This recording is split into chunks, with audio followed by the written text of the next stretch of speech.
Lord.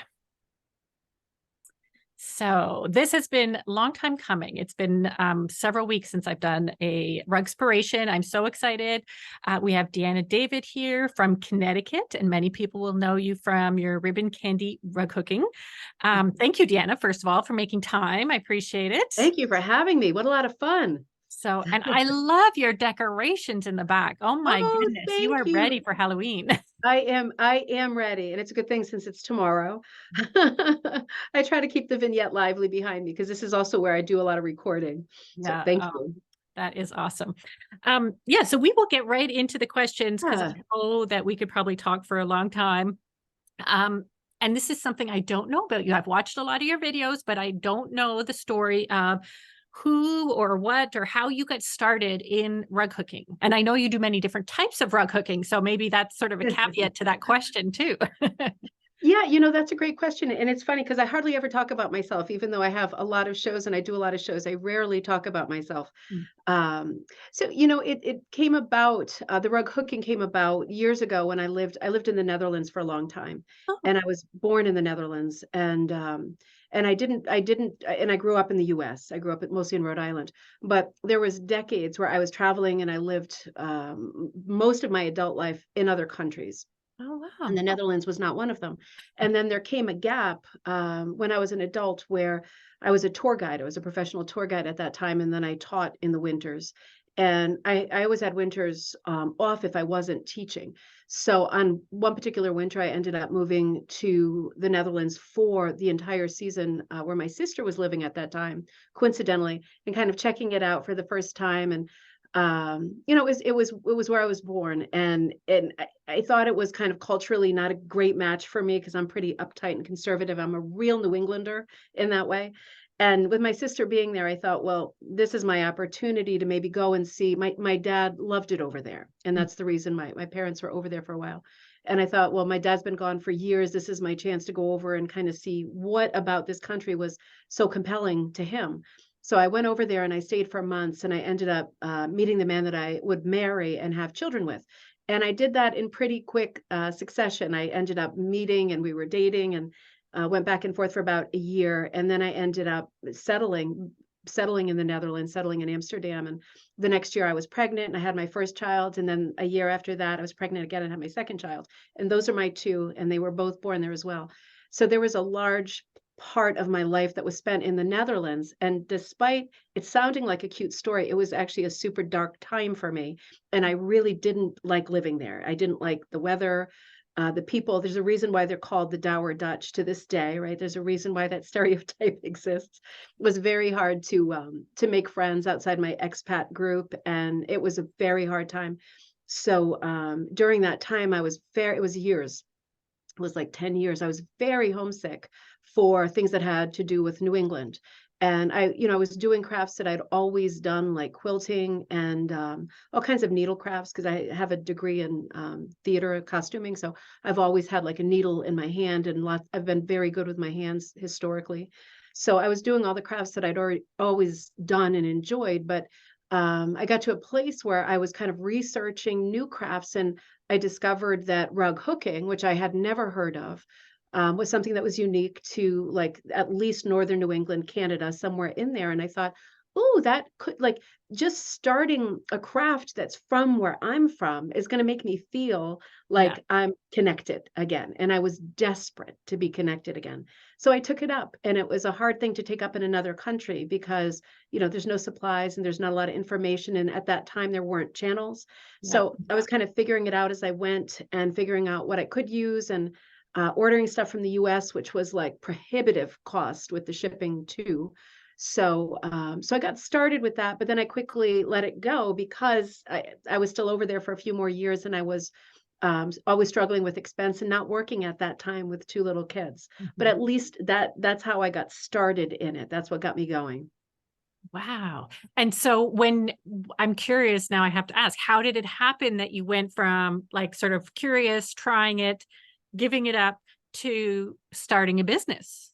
Like, Sometimes I can't even remember. Isn't that crazy? I It's do like know. I'm not a big drinker, but sometimes I just can't remember.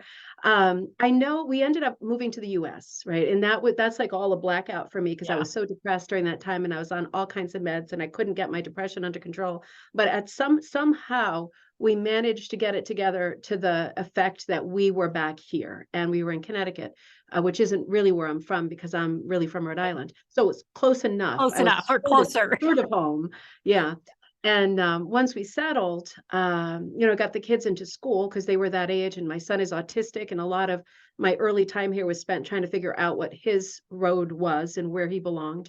Yeah. But once I got them both settled, I found that there was suddenly this weird kind of stillness of me not working anymore because I'd given up my career so long ago and not really having anything that was my own. And my day was immediately revolving around going back and forth, picking kids up. And I started teaching a little bit of art to some special needs people. It was somebody in town who, has like an art center, but I just felt like there was a huge gap of Mhm. time in my life, and I'm not good with empty time. I'm very frenetic. I'm a very type A, very busy person, and I just couldn't stand that I couldn't find anything to do. So, as it happened, right in that winter of 2019 to 2020, I was extra, extra crazy and depressed, and I realized I really needed to fill my time with something, or I was going to really, really profoundly lose it. So, right on New Year's Day, I made this New Year's resolution to try to start a new business. And I had gotten back into rug cooking just a Yeah. hair, Just enough. just enough. And I thought, well, you know what? This kind of touches on like all of the art school that I've done, like studio art and pattern making was familiar to me. And I thought, let me just start a brand and see what happens. And I started a Facebook group, and it was like, I mean, this is the time when COVID hit, Yep. right? So I obviously nobody knew, but we hit March and I was only 3 years into this big project, this big resolution. And the brand started to go haywire and it was insanely busy. And I started making orders with just my tiny platform of my tiny Facebook group, which had to change names 3 times in the first 3 months from of Connecticut to of New England to of nowhere. Just it was Just a group.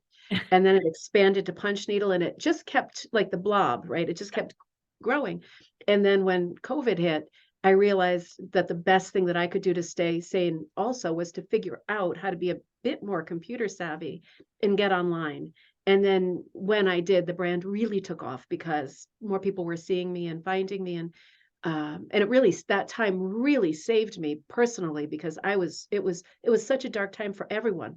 But I yeah. already had like one foot in Bedlam and the other on a banana peel. So when COVID hit, I really needed to be able to connect with other people, Yeah. and people were right there at the other end of the computer. It was amazing. It was Yeah. like a miracle. Yeah. Yeah. I totally hear that. I feel like there is so many blessings. Like, I hate to say that because I know so many people suffered and suffering Yeah. because of the effects, but there is a light in that tunnel for finding new people. Like, we just were able to connect because we were forced to it in a way. And those that went online, I don't know, like, I feel you. I feel like that to me saved me in so many ways and in a wonderful way made new connections that would just not have happened otherwise. It's so true. It's Yeah. just part of the story of now, because I originally felt like a war profiteer or something, it felt wrong. Yeah. But like what you're saying, I later was able to shape it into something that was like, it's okay. I couldn't control COVID. I didn't have anything to do with the way that Yeah. transpired. And the best thing I could do is be where I was and to be there for other people, Yeah. including myself. So Yeah. it is what it is. We Yeah. all And we I all think have faith tribe. it really helped people, like those that reached out to you and, got back into rug cooking or back into crafts or even found it for the first time. It was a blessing to get through what It was was a completely out blessing. of all of our hands. It absolutely was. What a weird time. It is. It is. Oh my gosh. Yeah. Still. Um, yeah. So that is a fascinating story. And I feel like I could dig more into that.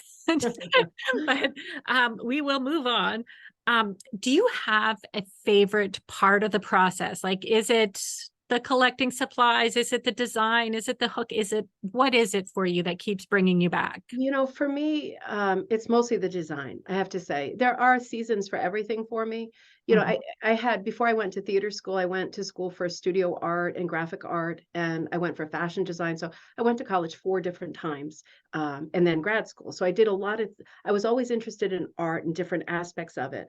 But being able to, because I'm still paying for some of that, some of those school loans, being able to actually do design work for me in this context feels like I am validating some of that expense and some of those years that, you know, you go and you go off to school and you do crazy things like a theater degree, and you realize the only time you use it is when you make your kids' costumes on Halloween, and it's not a good thought when you It break it doesn't down feel into good. dollars. Yeah. No. So, you know, when I always say to other people too, when I'm teaching and stuff, you know, there are seasons for everything in life and in our crafts.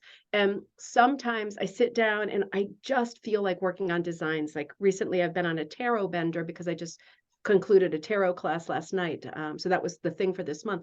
And I just got into that mindset of designing, and I felt like I had lots of natural prompts using the deck. And I was on fire. I was waking up in the middle of the night and scratching things on my notepad, and I was just on fire. But, you know, likewise, there are months, even stretching to years, when I don't feel like drawing anything. And I do because I have the business, but I don't feel like it. Yeah. And it's more of a struggle. And whether people, you know, people end up buying it and liking it. And I think, oh, technically it's quite good. But I know that my heart wasn't in it because I didn't feel like it. And we always work best when we do feel like it. Yeah. So sometimes it's like, sometimes I love the designing part. And other times I love the getting started part and seeing how the colors are actually working out together. I never enjoy the finishing or the back end of it. I never enjoy that part of it. But I like the getting started, and I like seeing how it goes, and seeing things fall into place. The early stages are always my favorite. Yeah. Yeah. And so I'm curious because you mentioned not liking the finishing, which I Yeah. hear you on that. Do you have a pile or piles I of have the most shameful pile. I mean, I don't think I finished anything, with very few exceptions. I finished projects for my first book, not even all of them. Some of them I photoshopped. I just don't have the time. Time is like a total devil on my shoulder thing for me. It's very, very, very challenging. So I just don't have the time. But I'm very lucky that my good friend Shannon, who also helps me, she drove up here recently and she took a pile of some of my smaller early pieces, and she's finishing them because she does enjoy the technical part of finishing them. So, so it's a gift to have somebody like that who I can reach, you know, in person, and she yes. wants to finish some of these pieces, because otherwise, honestly, I think they would just languish, fall by the wayside for all of eternity. I don't know that I would ever return to them because of the stack of stuff that's in front of me. And I'm like a cat coming out of the litter box when I finish a project. I go, and then I shoot out and I never Yeah. come back. I disassociate. Yeah. So, and when I'm done with the project, I am truly done with the project. Like, I don't even want you to put it near my face. Like, I don't even want to see my past projects, Yeah. because as much as I love them, it's like when I'm done, I'm done. I'm ready Yeah. for the next thing. The next thing. Yeah. But Yeah. I think it's so important to share that because some people, like I share that too. I have a pile. Every once in a while, I do work at it, but there's a pile, and I expect there always will be a pile of unfinished projects. But I think so many people I talk to feel a lot of shame and guilt over that. And I'm just like, let it go. Like, let those Yeah. projects go. I know, it's like easier said I than done, I know. think, for some people, because some people, you know, we're all hardwired so differently, and some people just feel, they tend to be the more technical people. They just feel like it's not officially and technically completed Yeah. until all of the, you know, the back is finished and everything is perfect. So, you know, somebody like me who's more of a hot mess dumpster fire, for me, I am totally at peace with things being chaotic and unfinished, and I'll get to it or not. I'm at peace with that. But I can also understand the mindset of people who are not at all at peace with that. And it's like, well, why did I do it if I wasn't going to see it through? I'm not like that with anything in my life, which is good and bad. Yeah. But I know that about myself too. So Yeah. No, it's so interesting to me that the things we say to ourselves and how we think about each project, and we're all so different. But yes, so yeah, I hear you. Is there anything in your sort of rug hooking journey, and I mean rug hooking, it could be any of your needle crafts, that you wish you'd learned earlier? Like, is there something that you tell new hookers now, like, oh, I'm telling you this so you don't have to struggle like I did? Well, the thing that jumps to mind when I got into rug hooking and I finally got to the US and I started to put myself out there with joining both quilt guilds and rug hooking guilds, I immediately was sort of confronted with this weird old-timey attitude that certainly exists in the US, at least in New England, where it was like, they were very, I mean, I'm in my 50s, right? But they were very, I was the youngest person by decades in at all of these functions where we would get together. And while they seem very happy to have a young whippersnapper around, right? They actually don't want you to participate or give your opinions or do anything the new way. And it was very frustrating, a dynamic both within, I gave up both my quilting guilds right away and I stuck with the rug hooking for a little longer. But because I felt, I don't want to say bullied, but because I was new to it and because I was trying to make a business out of it before I was really, I had the art background, but I didn't have the hooking background. And I was always very honest about saying, I'm still not the best hooker, but I am good at the design and I have learned how to do it. And I have learned a lot of stuff. But at that moment, I was a bit more vulnerable and I was easily kind of affected by the way that I perceived other people's reception of me. So I show up somewhere, for example, and I show up at this is a true story, at a particular guild meeting. And I'm literally 1.5 minutes late because I dropped the kids off at the pool with my husband and they needed to be somewhere. And I thought, surely they're not going to start on the button, but they did. And I opened the door and the room was entirely filled. And everything stopped short when I entered, and I already knew that there was some kind of bad feeling about me because I'd started the channel, and a lot of people were already saying, well, what is she doing? Why does she need to be here? We already have guilds in Connecticut. Why does she have to have groups that meet? Like why is she here? And I knew that that was coming for me. And I ended up tripping as soon as I walked in the door and dropping my bag, and a tampon and a dog's bone fell out of it and rolled across the floor for everyone to see, which was amazingly funny a But year not at the later. time. A Yeah. year, yeah. Yeah. It was a really long time before that was funny. But, right in that meeting, before the meeting even concluded, somebody raised their hand and actually stood up. It was something like out of Salem, like the Crucible, like, why is she here? Why does she want her groups to meet in this space? And it was a rug hooking store. So it's like, that would be the most natural and normal place to meet. And also the person who owns the rug cooking store is benefiting hugely because I'm Yeah. bringing groups in there that buy supplies. Why not? But it was that I was immediately confronted being a new person to a craft that's filled with some new people, but mostly people who've been doing it for years. And I always liken it to kind of a coven of witches. When you walk into a situation where everybody knows each other for decades and you're the new person, and they want you there in theory, but they don't really want you there. And for those early couple of years, I was very, very sensitive and tuned in to people's feedback. And to answer your question, I really wish that at the beginning, when people said, no, you can't use that to hook. You can't hook with sweaters. Like, they could be dirty. You want to hook with wool from door mill. That's all you want to hook with. You don't want to do, oh, can I cut up t-shirts? No, of course you can't cut up t-shirts. They're not milled wool. And I went along with that quite a bit when I was starting because I was deferring to people who knew more and had been in it longer. But I really wish that I had had the sort of strength of character and the nerve to just say, well, I get that that's what you're doing, but I would like to do it this way. Mhm. And, and I'm going to. But I was very apologetic for a long time. And I wish that I had sooner gotten into the idea of hooking with t-shirts and the sweaters and neckties and plastic bags and all my kids' castaway stuff. I wish I had just done it sooner because I feel like I wasted a couple of years trying to please other people and show them that I was good enough to participate, dynamic wise in their groups. And now I just think, particularly for me having the platform that I do, I wish I had said much earlier, carte blanche, you do it your way and you do you, instead of holding on to that and wanting to, needing to feel like I was accepted by that larger group.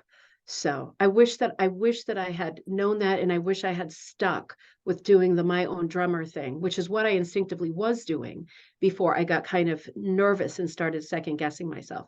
Because if I had, I would have, I think, done a lot more work that was a lot more me earlier. Right away. Yeah. Yeah. Yeah. And I think that is so, I even hear that now with Yeah, people that have been hooking for like 20 years when like they hear you can hook with whatever you want and they're yeah, like, "Oh my gosh, really?" And I'm always like, "Of course." Like yeah, it's just a rug. It's just right. like And just like they did in, like, the 1860s, yeah. right? You just used your scraps for some reason, that was the way it started, and then we got very, very far away from that, and everything became very technical, very expensive, very elite, and very prohibitive to people that don't have tons of extra cash, and that's the part of rug hooking that I really detest. Yes. Yes. Oh, yeah. I could talk about that too. I hear you. And I do, I was lucky. I had my first teacher used yarn and she said, use whatever kind of yarn you have. So, I mean, I still use whatever I have. And I didn't worry about it being all wool. Anyway, then I discovered wool. I fell in love with dyeing wool, but I totally feel privileged and I know that it's just not accessible. Like it's just not. And no matter how much we like to say it is not. And Yeah, linen is not. no, So yeah, I agree. I think the more we can be inclusive, use what you have, it's all good. absolutely, It's just better for absolutely. But everybody. when I think about I mean, you in Canada, I think you're a bit, in terms of, like, the mentality or the approach to hooking, I think you're way more flexible and down to earth than we are in the US. And I think in Britain even more so. It's just they could use other backings or other wovens, but they still do burlap, Hessian, and they just do it their way, and they always have. Yeah. And they're fully aware that there are, that we've like the Americans have kind of elevated the craft, this incredible price point, but they just don't care. And they're still going to do it the way that they want to do it.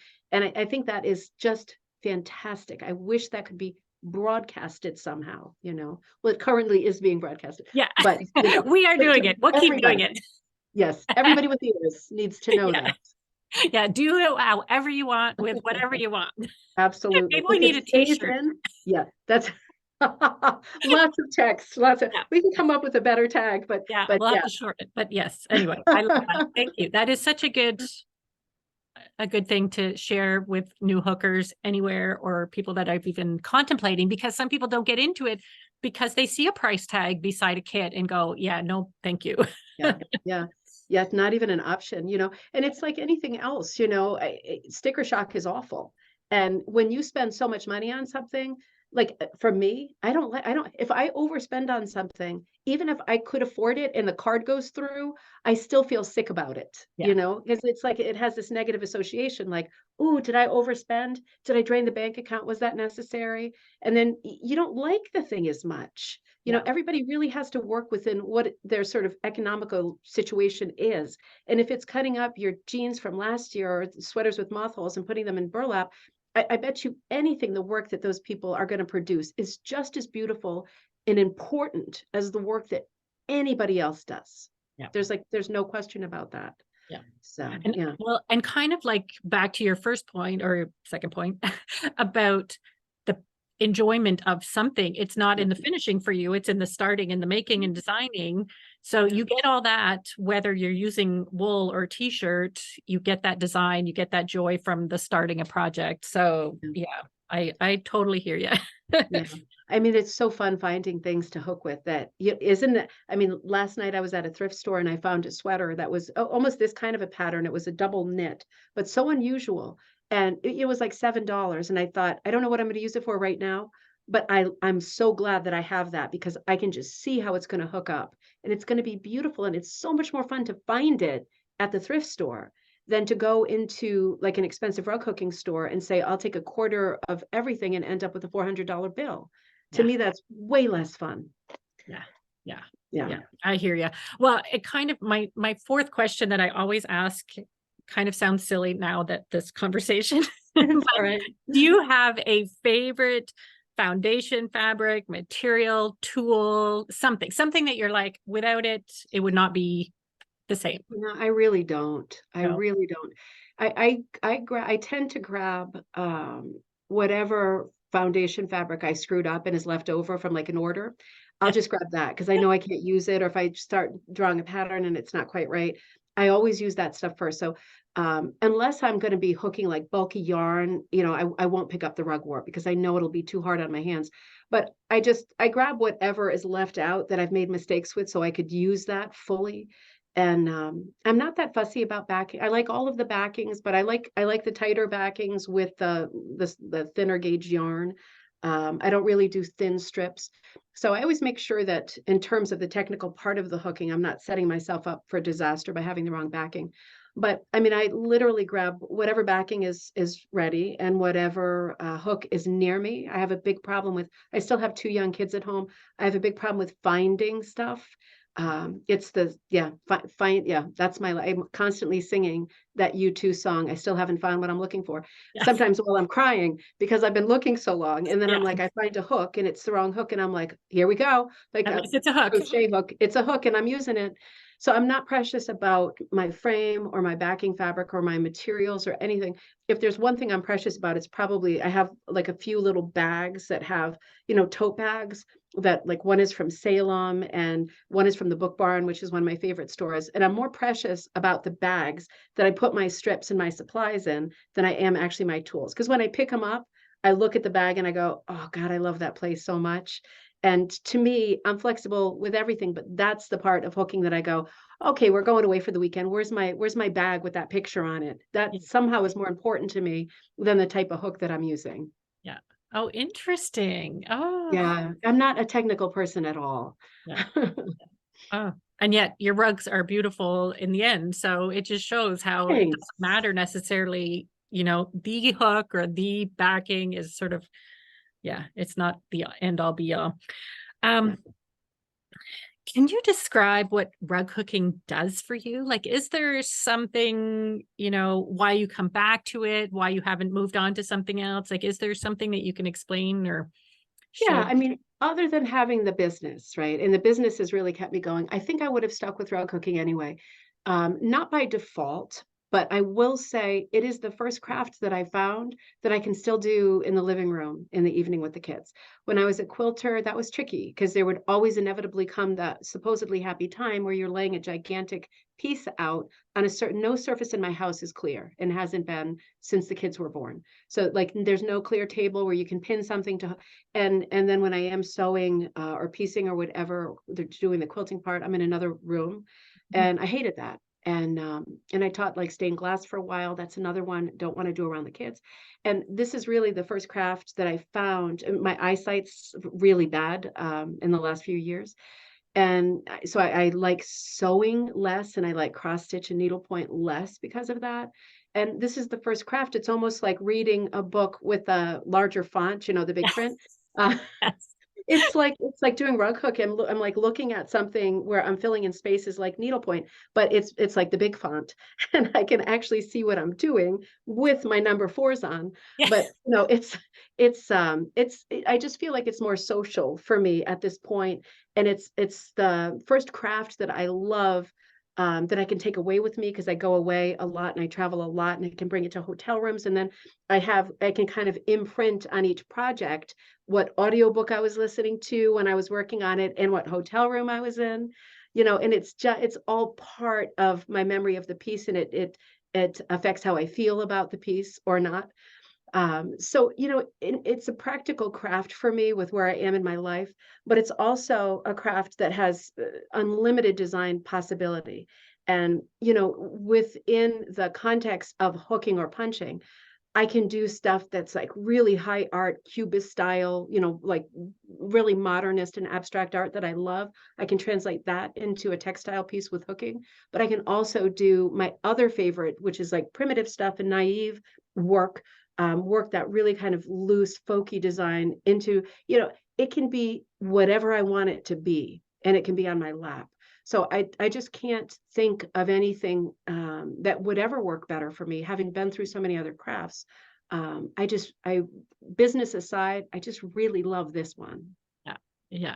And now I know you do a little bit of, you mentioned the punching and the hooking and latch hook. So do you have a favorite? Like, is there one that you're like, okay, this is my, sort of comfort food of it, or is it Yeah. depends on the day? It's like it's the same as everything with me. It's like cycles, you know. For me, it's always cycles. I know I'm never settled into a permanent group because it's just not my personality. But overall, I like hooking the best.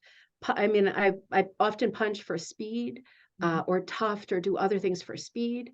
But at the end of the day, I like to see the piece. I like to see the front of the piece emerging in front of my eyes so I can make adjustments and corrections as I go.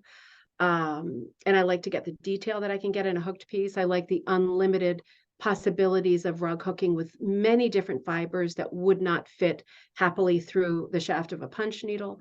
So for me, I just feel like rug hooking has the most wiggle room and most the many possibilities for me. So I would almost, but there are times when, you know, I do work in latch hook backing a lot. And I don't really do latch hook a lot, but I do a lot of rug hooking into latch hook backing when I don't feel like when I don't feel like sitting on the couch with the frame on my lap. And I feel like sitting at the table with no frame, I'll work on a piece on latch backing, you know, where I'm still like in the flow of traffic with the family, but I maybe can work in some scarves that I have messed up or screwed up or washed too much or overly stained or not used, you know, pieces that are really, really thick, maybe materials that are too thick for a traditional rug hooking backing. And I work that kind of stuff into latch hook. And I like that too, because I feel like, ooh, you know, all the stuff that I thought I was going to throw away, I'm ending up not throwing away. I'm just cutting it really wide and I'm still rug hooking with it, but into the latch backing. Yeah. So yeah, I usually have a hook in my hand unless I'm teaching or writing a book or doing something that requires me to put down the hook and pick up a needle. Yeah. And now I'm curious too. Do you have multiple projects like around the house? Or is there something in each? Okay. Yeah, it's really bad. It's really bad. It really, the house is unspeakably, you know, I just feel like people can't come over at all except our good friends because I mean, I have so many projects all over the place. And I do have that crazy thing built in where as soon as I bring a project, because I have a huge studio, I'm in a huge studio that is like 6 huge rooms. So I, in theory, should have plenty of space. But when I'm at home, I want to be sure that I have the project that I feel like doing, Yes. because then that's the thing about your heart being in it. And so I tend to keep, honestly, I would say 10 or more pieces with all the material for them ready in the different corners of the room. And it makes for a super untidy looking house. But as soon as I bring a project into the studio and leave it, then I go home and I go, where is it? And then I'm all upset and I don't feel like doing anything else. So yeah, I try to keep my options open with books on my bedside table, with rug hooking projects. I like to keep my options very open. Yes. Yes. Well, I hear you. I have a big studio and I thought when we moved here, oh, this is so much space. And now I'm already like, whoa, it's, yeah. And I have 2 or 3 projects in the living room. Like, so yeah, I hear you. I'm validated. I feel validated to Good, know good. that I'm not alone. Um, so I do have one of your rugs. I'm going to share the screen so we can Okay. look at it together and you can tell us about it. Hopefully just, sorry, my That's all screen right. didn't want to come up. That's all right. I can hold it up if you want. Worst case Oh, scenario. that's true. We can look at it too, but we'll look at the Oh, photo there it is. first. Oh, I did send you an awful quality photo. I am so sorry. That's That okay. is very bad quality. I also have it in my hand, but this is one, I think this is my all-time favorite rug. This is called Mom's Flowers, Dad's Weeds. And this one I did for my first book, which came out over this summer, and that was for Fox Chapel. It was a book about many different rug making techniques. And this was actually for the Prati chapter because the rug hooking chapter came before. And I showed some examples in that chapter of rugs that were entirely Prati, but for the chapter image and there was a free pattern that went with each chapter. So this is the pattern for this chapter. I just wanted to show the use of Prati in context. And for me, sometimes I'm not a huge Prati fan. And for me, Prati only works when it is in context. And it can be overdone and it can look a bit at times corny for me, but I wanted to use it in a way that I thought, well, that actually makes literal sense too. So I came up with the idea. I wanted to do a very folky composition here. And I don't know what book it was, but I was looking at like old children's books and weeding through shelves with my kids, and I came across a bunch of topsy-turvy books that you could turn both ways. And I Yep. thought, oh, wait a minute, this is a really good idea for a rug project. And I was hot off watching the old movie with Cary Grant called I think Mr. Blandings Builds His Dream House. And it's one of my favorites, but she's talking about her how when they're building their house, she insists on having this floral sink. And he's in the movie, he's like, you know, what does anybody need a floral sink for? And they were having this argument about that. And I thought, oh, interesting, because this is like a Men Are from Mars Venus kind of conversation, right? And I thought, wouldn't it be cool if I did a topsy turvy composition that was told a story and was about this very problem that men and women don't always communicate very well together. So I thought I started drawing it, and it just came together immediately. It didn't need any finessing at all. And yeah, and it can go either way, making it a topsy turvy, but they actually have the same number of flowers, and I cut different petals, and I, you know, colored them differently so that they each had different bouquets in their hand. But I really like the idea. I hand dyed the background. I hand dyed all the wool in this, and this was just not only I just loved it, you know, and I can't really explain why. I just it reminds me, like we were saying, of sitting and watching that movie, and it reminds me of looking at those books that turn upside down with my daughter. And yeah, it was just this moment when I made this, because all of these books, all of these rugs for that first book had to be made, about 15 rugs in 2 months. And I was running the business, and I was trying to be a mom, and I was having nervous breakdowns left and right. Oh So my. it wasn't a great time, but during the little stretch of time, it was probably only 2 days it took me to make this rug, because I had to finish it. And it was a good couple of days. It was a little bit of a bright spot. And so I still really love this rug. Well, I'm just going to stop the share because I would love to Yeah. see it in proportion. Can you hold it Yeah. up? Because I know you said you It's a had it very there. small rug. It's, I think, much clearer here. So it's It is. reversed. But yeah, you know, it's got lots of nice details to it. There's lots. I always have this one on top. That's why I was able to grab it quickly. I'm so paranoid about the proddy, like Right. you know, getting all frayed and messy. So what I really need to do next time I have a moment is put it into some kind of frame. It's finished on the back. Yeah. I just whipped it. I just folded and whipped it just to take photographs for the book. And I want to put it in a more safe setting. I've also used for, like, for example, her ring, Yeah. uh, that metal, that felt, metal backed felt or whatever, foil backed Yep. felt. Dad has a ring on too, just a more sort of austere little gold ring. Yeah. And in hooking it, the gold kind of peeled away and it looks like it has a bit of a patina, Yeah. which is another touch that I like. It I is. just love this rug. I love everything that tells a story. Yeah. And yeah, I just felt like it, for me, it hit that sweet spot. It was very folky and very simple, but all of those flowers coming forward, they just make me happy Yeah. every time I look at this piece. Yeah. I So don't think anybody could look at it and not want to smile, like, and want to know more of the story. Like, I feel yeah, it's you know, definitely. it's just a fun piece. And after I did it, I tend to like to do things in collections. And I thought, what else can I make into a topsy-turvy? And it doesn't really work like that. You know, it wasn't like there was a stream of whatever, and I just had a bunch of ideas for different rugs.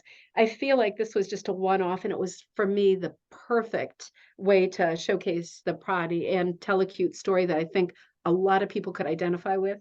So yeah, uh, I really love it. It's That is my favorite so far. so Mm, far. Oh, yeah, I love it too. Well, thanks. thank you so much, Deanne. This has been, or Deanna, sorry. That's okay. It is such a pleasure to talk to you one-on-one because, like I said, I love watching your videos, but it's not quite the same.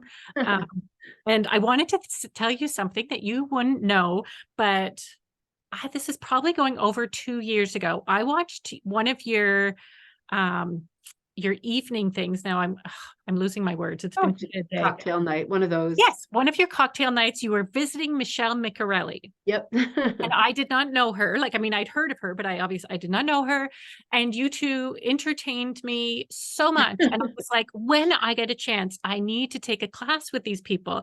So last year, I actually had the opportunity and took a wonderful class with Michelle in Nova Scotia. And I was so excited. And I told her the same thing. I said, like, I never would have known, but I watched you two drinking margaritas and you know, it was during lockdown and I felt like I was right there with you with lots of other people, but and it was just such a joy because you guys just put a different kind of spin. Like you said, it wasn't that sort of feeling like you have to do rug hooking this way. It was Yeah. do it whatever way you wanted. And I really felt that come through on the YouTube Oh, video. I'm so glad. I'm so glad.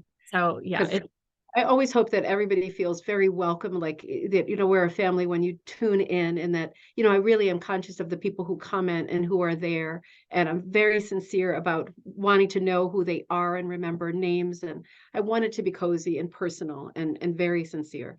And I am very lucky that Michelle is a good friend and she lives like 5 minutes from me. That's just a coincidence. So it was very fun to find her because other than having to watch out that we're too naughty on camera, other than that small problem, because we've done a couple shows together and we're always right at the edge of what really should be said. But she is a lot of fun to be with, and she's so talented. We're so different, but I think we are of the exact same mindset that it has to be fun. And that you have to be a bit of a renegade because it is a craft that is filled with really stifling rules. And both of us feel that that has not been helpful to the existence or the growth of the craft at all. yeah.